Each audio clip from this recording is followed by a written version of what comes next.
ನಂತರ ನಾನು ಒಂದು ದೆಹಲಿಯಲ್ಲಿ ನಡೀತಾ ಇರತಕ್ಕಂಥ ಈಗಿನ ಬೆಳವಣಿಗೆ ಏನಿದೆ,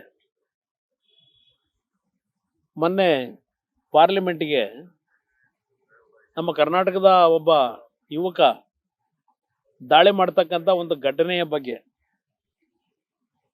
ಇವತ್ತೇನು ಲೋಕಸಭೆ ಮತ್ತು ರಾಜ್ಯಸಭೆ ಇವತ್ತು ಸುಗಮವಾಗಿ ನಡೆಯೋದಕ್ಕೆ ವಿರೋಧ ಪಕ್ಷಗಳು ಸರ್ಕಾರದ ಭದ್ರತೆಯ ವೈಫಲ್ಯಗಳ ಹೆಸರಿನಲ್ಲಿ ಸದನ ನಡೀಲಿಕ್ಕೆ ಬಿಡದೆ ಇವತ್ತೇನು ಎರಡು ಸದನದಿಂದ ಲೋಕಸಭೆಯ ರಾಜ್ಯಸಭೆಯ ವಿರೋಧ ಪಕ್ಷದ ಸದಸ್ಯರುಗಳನ್ನ ಹೊರಗಾಕಿರ್ತಕ್ಕಂಥ ವಿಷಯದಲ್ಲಿ ನಾನು ಸಿದ್ದರಾಮಯ್ಯನವರು ಮನೆ ಹೇಳಿಕೆ ಕೊಟ್ಟಿದ್ದು ಗಮನಿಸಿದ್ದೇನೆ. ಒಂದು ಪ್ರಬಲವಾದ ವಿರೋಧ ಪಕ್ಷ ಇರಬೇಕು, ಪ್ರಜಾಪ್ರಭುತ್ವದ ವ್ಯವಸ್ಥೆ ಉಳಿಬೇಕಾದ್ರೆ ಪ್ರಬಲ ವಿರೋಧ ಪಕ್ಷ ಇರಬೇಕು. ಈ ರೀತಿ ಸದಸ್ಯರನ್ನ ಹೊರಗಾಕಿ ಪ್ರಜಾಪ್ರಭುತ್ವದ ವ್ಯವಸ್ಥೆಗೆ ಧಕ್ಕೆ ತರಬಾರದು ಅಂತಕ್ಕಂಥ ಒಂದು ಸಲಹೆ ಕೊಟ್ಟಿದ್ದನ್ನು ಗಮನಿಸಿದೆ. ನಾನು ಸಿದ್ದರಾಮಯ್ಯನವರಿಗೆ, ಮಲ್ಲಿಕಾರ್ಜುನ್ ಖರ್ಗೆ ಅವ್ರಿಗೂ ಕೇಳಲಿಕ್ಕೆ ಬಯಸ್ತೀನಿ. ಇವತ್ತು ಯಾರೋ ಒಬ್ಬ ಲೋಕಸಭಾ ಸದಸ್ಯರ ಪಾಸನ್ನ ಕೊಟ್ಟಿದ್ದಾರೆ ಅಂತ ಹೇಳಿ ಮೈಸೂರಿನ ಲೋಕಸಭಾ ಸದಸ್ಯರ ಮೇಲೆ ನಿಮ್ಮ ವಾಗ್ದಾಳಿನೂ ಗಮನಿಸಿದ್ದೇನೆ. ಇದೇನು ಹೊಸದಾಗಿ ಕೊಟ್ಟಿರ್ತಕ್ಕಂಥದ್ದು ಪಾಸ್ ಕೊಡ್ತಕ್ಕಂಥ ವ್ಯವಸ್ಥೆ ಲೋಕಸಭಾ ಸದಸ್ಯರಿಗೆ ಇರ್ಬೋದು, ವಿಧಾನಸಭೆ ಸದಸ್ಯರಿಗೆ ಇವತ್ತು ಸದನದ ಕಲಾಪ ನೋಡಲಿಕ್ಕೆ ಭಾಳ ಜನ ಬಂದು ತಗೊಂಡು ಹೋಗತಕ್ಕಂಥದ್ದು ಸರ್ವೇ ಸಾಮಾನ್ಯ ಈ ಒಂದು ಪ್ರಜಾಪ್ರಭುತ್ವದ ವ್ಯವಸ್ಥೆನಲ್ಲಿ. ಏನು ಇವರಿಗೆ ಅವನು ಭಯೋತ್ಪಾದನೆ ಮಾಡಲಿಕ್ಕೆ ಪಾಸ್ ತಗೊಂಡು ಹೋಗ್ತಾನೆ ಅಂತ ಪಾಪ ಇವ್ರಿಗೇನು ಕನಸು ಬೀಳಬೇಕಾ? ಈಗ ಅದನ್ನೇ ಇವತ್ತು ಭದ್ರತಾ ವೈಫಲ್ಯ ಅಂತ ನೀವು ಹೇಳೋದಾದರೆ, ಕರ್ನಾಟಕದಲ್ಲಿ ಕಾಂಗ್ರೆಸ್ ಸರ್ಕಾರ ಆಡಳಿತವನ್ನು ನಡೆಸೋದಕ್ಕೆ ಪ್ರಾರಂಭ ಮಾಡಿದ್ಮೇಲೆ ಬಹುಶಃ ಕಳೆದ ಜೂನ್ ಜುಲೈ ತಿಂಗಳಲ್ಲಿ ನಡೆದಂಥ ಕರ್ನಾಟಕದ ವಿಧಾನಸಭೆ ಕಲಾಪದಲ್ಲಿ ಒಬ್ಬ ವ್ಯಕ್ತಿ ವಿಧಾನಸಭೆಯ ಕಲಾಪ ನಡೀಬೇಕಾದರೆ ಶಾಸಕರ ಒಂದು ಆಸನದಲ್ಲಿ ಒಂದೂವರೆ ಗಂಟೆ ಸಭೆಯ ಕಲಾಪದಲ್ಲಿ ಭಾಗವಹಿಸ್ತಾನೆ. ಕರ್ನಾಟಕದ ವಿಧಾನಸಭೆ ಅಧಿವೇಶನ ನಡೀಬೇಕಾದ್ರೆ ಇದೇ ಕಾಂಗ್ರೆಸ್ ಸರ್ಕಾರದಲ್ಲಿ ಒಂದೂವರೆ ಗಂಟೆ ಕೂರ್ತಾನಲ್ಲಿ. ಹಾಗಿದ್ರೆ ಅವತ್ತಿನ ವೈಫಲ್ಯದ ಬಗ್ಗೆ ಸರ್ಕಾರ ಏನು ಹೇಳುತ್ತೆ? ಕಾಂಗ್ರೆಸ್ ಪಕ್ಷ ಯಾರೋ ಒಬ್ಬ ಅಮಾಯಕ, ಯಾವನೊಬ್ಬ ಅನಾಮಧೇಯ ವಿಧಾನಸಭೆಯ ಕಲಾಪದಲ್ಲಿ ಬಂದು ಶಾಸಕರ ಕುರ್ಚಿಯಲ್ಲಿ ಕೂತು ಒಂದೂವರೆ ಗಂಟೆ ಸದನದಲ್ಲಿ ಭಾಗವಹಿಸ್ತಾನೆ ಅಂದರೆ ಅವತ್ತಿನ ವೈಫಲ್ಯದ ಬಗ್ಗೆ ಯಾಕೆ ಚರ್ಚೆ ಮಾಡಲಿಲ್ಲ ಕಾಂಗ್ರೆಸ್ ನಾಯಕರು? ಅದನ್ನು ಇಟ್ಕೊಂಡು ನಾವು ವಿರೋಧ ಪಕ್ಷಗಳು ಸದನದ ವೈಫಲ್ಯ ಅಂತ ಹೇಳಿ, ಸರ್ಕಾರದ ಭದ್ರತಾ ವೈಫಲ್ಯ ಅಂತ ಹೇಳಿ ಸದನದ ಕಲಾಪವನ್ನು ನಾವೇನಾದರೂ ನಿಲ್ಲಿಸಿದ್ವಾ? ಕರ್ನಾಟಕದಲ್ಲಿ ನಡೆದಂಥ ಘಟನೆ ಅದೇನು ಭಾಳ ಹಿಂದೆ ನಡೆದಿರೋದಲ್ಲ, ಈ ಇತ್ತೀಚೆಗಾಗಿರೋ ಘಟನೆ. ಇವತ್ತು ವಿರೋಧ ಪಕ್ಷದ ಸದಸ್ಯರನ್ನ ಹೊರಗಾಕಿದ್ದಾರೆ ಅಂತ ನೀವೇನು ಹೇಳ್ತೀರಿ?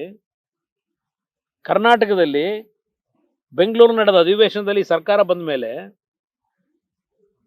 ಉಪಾಧ್ಯಕ್ಷರ ಮೇಲೆ ಏನೋ ಒಂದು ಇದನ್ನ ಹೆಸರು ಪೇಪರ್ಗಳನ್ನ ಹರಿದು ಅಂತ ಹೇಳಿ 6-7 ಜನ ವಿಧಾನಸಭೆ ಸದಸ್ಯರನ್ನ, ವಿರೋಧ ಪಕ್ಷ ಸದಸ್ಯರನ್ನ ಹೊರಗಾಕಿದ್ರಲ್ಲ ನಿಮ್ಮ ಸರ್ಕಾರದಲ್ಲಿ. ಅದು ಆಗಿದ್ರೆ ಪ್ರಜಾಪ್ರಭುತ್ವದ ವ್ಯವಸ್ಥೆಗೆ ಧಕ್ಕೆ ಉಂಟು ಮಾಡಲಿಲ್ವಾ? ಅದನ್ನು ಸಹ ಏನು ಇವತ್ತೇನೋ ಹೇಳಿದ್ದಾರೆ ಖರ್ಗೆ ಅವರು, ನಾನು ದಲಿತ ಅಂತ ಹೇಳಿ ನನಗೆ ಮಾತಾಡ್ಲಿಕ್ಕೆ ಅವಕಾಶ ಕೊಡ್ತಿಲ್ಲ ಅಂತ ಹೇಳಕ್ಕಾಗತ್ತಾ? ಏನೋ ಅಲ್ಲಿಯ ವೈಸ್ ಪ್ರೆಸಿಡೆಂಟ್ ಏನೋ ಹೇಳಿದ್ರು, ಚೇರ್ಮನ್ರು, ಸಭಾಪತಿ ಇದರಲ್ಲಿ ರಾಜ್ಯಸಭೆಯಲ್ಲಿ ಅಂತಕ್ಕಂಥದ್ದಕ್ಕೆ ಏನು ಉದಾಹರಣೆ ಕೊಟ್ಕೊಂಡವ್ರೆ. ವಿರೋಧ ಪಕ್ಷದ ಅವತ್ತು ಕರ್ನಾಟಕ ರಾಜ್ಯದಲ್ಲಿ ಅಧಿವೇಶನದಲ್ಲಿ ಒಬ್ಬ ದಲಿತ ಸಮಾಜಕ್ಕೆ ಸೇರಿರ್ತಕ್ಕಂಥ ಉಪಾಧ್ಯಕ್ಷರ ಮೇಲೆ ಹಲ್ಲೆ ಮಾಡಿದ್ರು ಬಿಜೆಪಿಯವರು ಅಂತ ಹೇಳಿ ನೀವು ಅಪಾದನೆ ಮಾಡಿದ್ರಲ್ಲ, ಹೊರಗಾಕಿದ್ರಲ್ಲ, ಅದ್ಯಾವ ರಾಜಕೀಯ ಆಗಿದ್ರೆ ಖರ್ಗೆ ಅವರೇ? ನೀವು ದಲಿತ ಇದನ್ನ ಈಗ ಟ್ಯಾಗನ ನೆನ್ನೆ ಹೇಳ್ಕೊಂಡಿದ್ದೀರಲ್ಲ, ಹಾಗಂತ ನಾನು ಅಪಾದನೆ ಮಾಡೋಕ್ಕಾಗುತ್ತ ಅಂತ? ನಿಮ್ಮಲ್ಲಿ ನಡೆದೋಗಿದೆ. ಅಲ್ಲಿ ನೀವು ಎಕ್ಸ್ಪ್ಲನೇಷನ್ ಕೃಷ್ಣ ಬೈರೇಗೌಡರು ಕೊಟ್ಟಿದ್ದೆ. ಅದು ಒಬ್ಬ ದಲಿತ ಉಪಾಧ್ಯಕ್ಷ ಅಂತ ಹೇಳಿ ಹಲ್ಲೆ ಮಾಡ್ಲಿಕ್ಕೆ ಕೊಟ್ಬಿಟ್ರು ಅಂತ ಹೇಳಿದ್ರಿ ವಿರೋಧ ಪಕ್ಷದ ಶಾಸಕರುಗಳ ಮೇಲೆ ಅಪಾದನೆ ಮಾಡಿದ್ರಿ, ಹೊರಗಾಕಿದ್ರಿ ಅವತ್ತು ಸದನದಿಂದ. ಅದನ್ನು ಮಾಡಬೇಕಾದ್ರೆ ಖರ್ಗೆ ಅವ್ರು ಯಾಕೆ ಪ್ರಶ್ನೆ ಮಾಡಲಿಲ್ಲ? ಇವತ್ತು ನೀವೇನು ಮಾಡ್ತಾ ಇದ್ದೀರಿ? ಸದನದ ಭದ್ರತಾ ವೈಫಲ್ಯ ಅಂತ ಹೇಳಿ ಕೇಂದ್ರ ಸರ್ಕಾರದ ಮೇಲೆ ಹೇಳ್ತಾ ಇದ್ದೀರಿ. ನಮ್ಮ ರಾಜ್ಯದಲ್ಲಿ ನಡೆದಂಥ 2 ಘಟನೆಗಿಂತ ಭದ್ರತಾ ವೈಫಲ್ಯದ ಬಗ್ಗೆ ಚರ್ಚೆ ಬೇಕಾ? 1.5 ಗಂಟೆ ಅಸೆಂಬ್ಲಿಲಿ ಕೂರ್ತಾರೆ. ಅವನು ಯಾವನ ಬಂದು ಶಾಸಕರ ಚೇರ್ ಮೇಲೆ ಪದೇ ಪದೇ ಕೇಂದ್ರ ಸರ್ಕಾರ ನಮಗೆ ನೆರವು ಕೊಡ್ತಾ ಇಲ್ಲ ಇದೇ ಆಪಾದನೆ ಮಾಡ್ತೀರಿ. ಮೊನ್ನೆನೋ ಬೆಳಗಾವಿ ಅಧಿವೇಶನದಲ್ಲಿ ಹೇಳಿದ್ರಿ, ನಮಗೆ 73,000 ಕಡಿತ ಆಗ್ಬಿಟ್ಟಿದೆ, ಕೇಂದ್ರ ಸರ್ಕಾರ ಕೊಡೋದು 73,000 ಕೋಟಿ, ಇದನ್ನು ಹೇಳ್ಕೊಂಡಿದ್ದೀರಿ. ಇವರು 14 ಅವಧಿಗೆ ಆರ್ಥಿಕ ಬಜೆಟ್ಗಳನ್ನು ಮಂಡನೆ ಮಾಡಿದಂಥವ್ರು ಮುಖ್ಯಮಂತ್ರಿ. ಇವತ್ತು ಬಜೆಟ್ ಗಾತ್ರದ ಹಣ ಹಂಚಿಕೆ ಆಗ್ತಕ್ಕಂಥದ್ದಕ್ಕೂ ಸಂಬಂಧ ಇಲ್ಲ ಇಲ್ಲಿ ಯಾವುದೇ ಸರ್ಕಾರದಲ್ಲಿ. ಯಾತಿಗೆ ತಿರುಗ್ತೀರಿ ನೀವು? ನಾನು ನೋಡಿದೆ ಬೆಳಗಾವಿ ಅಧಿವೇಶನದಲ್ಲಿ ಹೇಳಿದ್ರೆ ಏನೋ 21 ಲಕ್ಷ ಕೋಟಿ ಬಜೆಟ್ ಮಂಡನೆ ಮಾಡ್ತಾ ಇದ್ದಂಥ ಕೇಂದ್ರ ಸರ್ಕಾರದಲ್ಲಿ ನಮ್ಗೆ 50,000 ಕೋಟಿ ಬರ್ತಾ ಇತ್ತು, 58,000 ಕೋಟಿ. ನಂತರ 27 ಲಕ್ಷ ಕೋಟಿ ಬಜೆಟ್ ಹೋದಾಗ 63,000ಕ್ಕೆ ಬಂತು. ನಮಗೆ ಕೇಂದ್ರ ಸರ್ಕಾರದಿಂದ ಅಲಾಟ್ಮೆಂಟ್ ಮಾಡ್ತಾ ಇದ್ರು. ಈಗ 45 ಲಕ್ಷ ಕೋಟಿ ಬಜೆಟ್ಟು ಕೇಂದ್ರ ಸರ್ಕಾರದ್ದು. ಈಗ ನಮಗೆ ಅದನ್ನು ಕಡಿತ ಮಾಡಿಬಿಟ್ರು ಅಂತ ಹೇಳಿಕೆ ಕೊಟ್ರಿ. 73,000 ಕೋಟಿ ಕಡಿತ ಆಗಿದೆ ಅಂತ ಹೇಳಿ. ಇವತ್ತು ನಿಮ್ಮ